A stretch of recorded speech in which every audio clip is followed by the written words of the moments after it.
So yung 13 billion, totoo ho ba yun that there was supposedly a 13 billion peso budget for the acquisition of the equipment, kabilang na yan, yung USP and the CNS.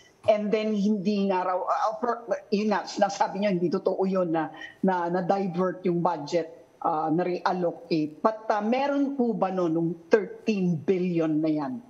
Ma'am Lucy, tama po kayo. For there to be any diversion of funds, the funds have to be that are supposedly to be subject ng diversion should be existing.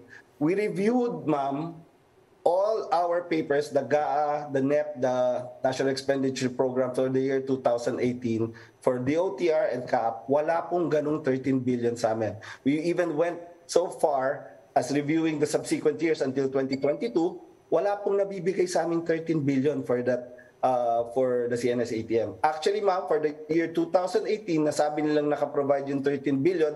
What was provided only for the CNS ATM was 122 million for the regular admin and maintenance cost lang po ng CNS ATM.